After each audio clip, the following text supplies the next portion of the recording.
Hey, welcome back to the Resner TV channel. Shoutouts to the 37 subscribers. It's not a lot, but it does feel like it's 37,000, right? Now today, we're going to be breaking down what happened on this week's episode of Smackdown, October 3rd, 2017. Smackdown started off with the hot Renee Young introducing Shinsuke Nakamura. Shinsuke Nakamura took about 20 minutes to get into the ring.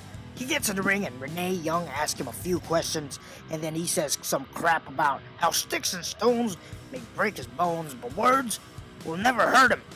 That's very original, Shinsuke. You know what? I'm starting to lose interest in Shinsuke Nakamura. Seriously. It kind of gets draggy with his entrance. I feel like you don't have to be a good wrestler anymore to be a fan favorite.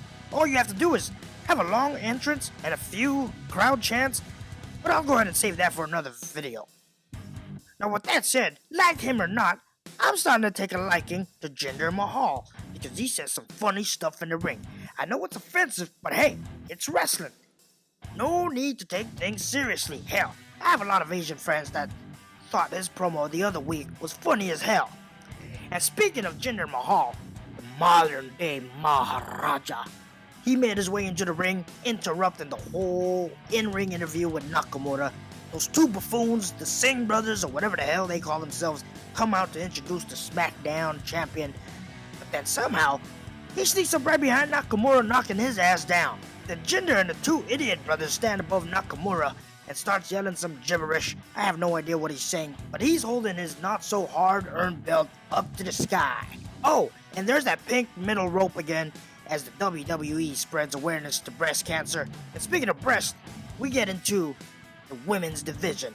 Carmella makes her way into the ring with the Money in the Bank briefcase attached to her hand. Natalya makes her way into the ring right after, followed by Charlotte Flair. Have you ever seen Charlotte Flair without any makeup? Good lord. Anyhow, she does cartwheels outside of the ring. Carmella and Natalya look so bored while she's doing it. Man, I wonder if these thoughtsicles hate each other in real life.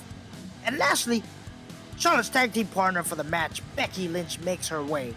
Now that's like 15 minutes of entrances. Sheesh. Finally, the match starts with Becky Lynch going up against Carmella. This match was a sleeper, so I'll talk about it briefly. The crowd seemed to cheer when Charlotte got tagged in to go against Natalya, and I'm still trying to catch up with the women's division, so I don't know what's going on here. Do they have an ongoing beef or something? Someone let me know. She chops Carmella a couple times to the chest, and each time the crowd was like, woo, woo, woo, woo, just like her dad.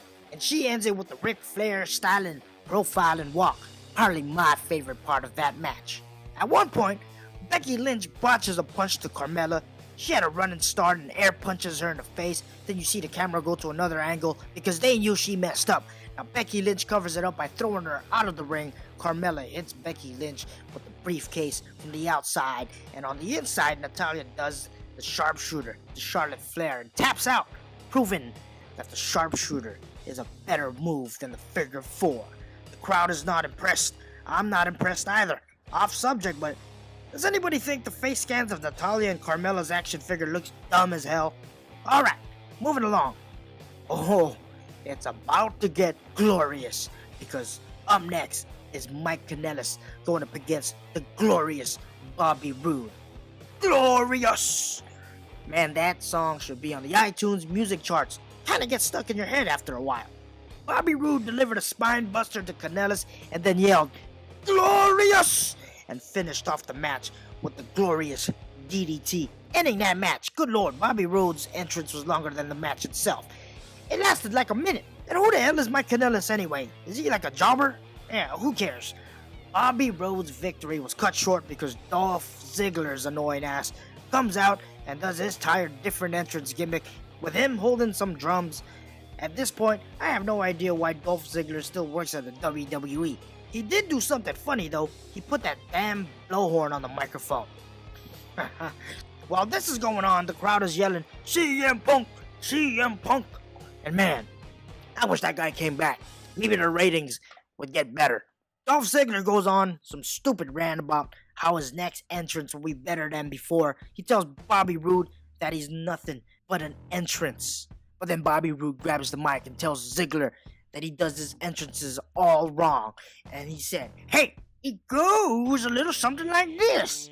Then everybody yells, "Glorious!" You gotta love Bobby Roode's pelvic thrust, man. That's a work of art. Now, we move along to the Usos.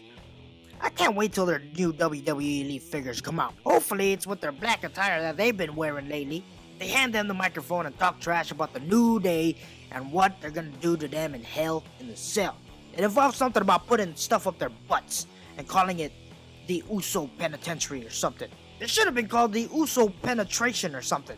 I couldn't stand what the hell they were talking about, so soon after, we feel the power of the New Day coming, looking like the Kool-Aid Men, because they were wearing red. And actually, no, they were actually wearing purple, so Big E looked like Barney the dinosaur.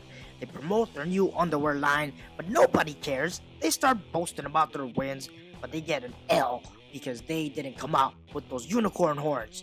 Would have been dope if they did, right? The promo ends, but it failed tremendously to build any intensity. Look at the crowd, they look bored as hell.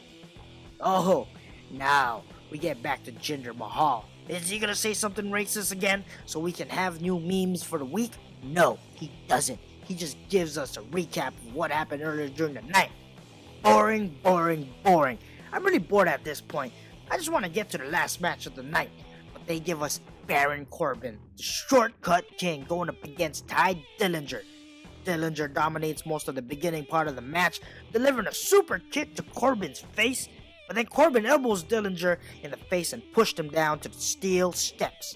They get back into the ring and bam, Tye Dillinger gets on top of Corbin, locking his feet while pinning him and takes the victory. Well, that's embarrassing. The match was like less than a minute long. Maybe the upper management said, "Hey, let's get to the main event tonight already. We're gonna need you guys to make the match end quickly." Then AJ Styles pops up on the screen and talks about how Corbin is such a loser and ruins all of his opportunities. Blah, blah, blah. Headed back to the ring, we have Aiden English, who doesn't sing tonight, thank God. Then we hear Rusev crying about how Randy Orton ruined Rusev Day last week. Randy Orton said, "Hey, you know what? I don't want to hear this crap anymore.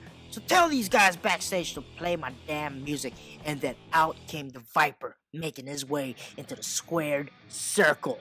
So the match gets started, and it's Aiden English versus Orton. And then, oh yeah, just like I said earlier about the matches being too damn short, the Viper out of nowhere executes the RKO to Aiden English, making sure he doesn't sing again. Good job, Viper. He's in my top 10 favorites at the moment. Backstage, Sami Zayn tries to give Shane McMahon some pep talk, but he fails at it. Shane O'Mac is not going to take advice from a jobber like Sami Zayn. Shane O'Mac makes his way into the ring, and oh, you know we gotta look at his sneakers, right? I couldn't really see what he had on, but it looked like some Jordan 1s. He grabs the mic and just hypes up Hell in the Cell and invited Kevin Owens to the ring. Kevin Owens tries to do a Shield entrance by coming into the crowd, telling Shane O'Mac that his theme song sucks. Shane tries to chase after Kevin Owens running up the stairs, ruining the toolbox of his Jordan 1s. Then Kevin blindsides him from the back. They end up somewhere in the arena where they sell all the merchandise, so they make sure they don't ruin any of the vendors' tables. But Kevin Owens doesn't care. He said, "I'll powerbomb you on top of these stupid shirts." After the assault, Owens heads back to the ring and says a few words, and of course, he will talk about Hell in the Cell. Good lord, I'm really bored already from all this promotion about the Hell in the Cell. That's all everyone kept talking about in this episode of Smackdown. Owens says he's gonna grind his face on the cage until his skin peels off. Now I bet you my damn YouTube channel that that's not gonna happen. I'll delete this channel if Kevin Owens actually does that. We all know he's not. I'm not listening to anything he says anymore as of now. Shane McMahon makes his way back. They go at it for a few. The crowd chants, "This is awesome," which I don't think is really that awesome. Kevin Owens headbutts Shane O'Mac and then does a power bomb, and holy crap, you see that? The back of Shane's head hit the mat pretty hard. Gotta give it up for Shane McMahon though for taking that beating. SmackDown then ends with Shane O'Mac on the ground and just pointing at Kevin Owens while the camera just zooms into his face. Alright, and that's it. Show is over. My name is Resner. Be sure to subscribe if it's your first time here. Leave some comments down below. That's always nice. Check out the playlist on my channel and I'll see you y'all next week for another episode of some WWE Smackdown highlights. Lesnar out.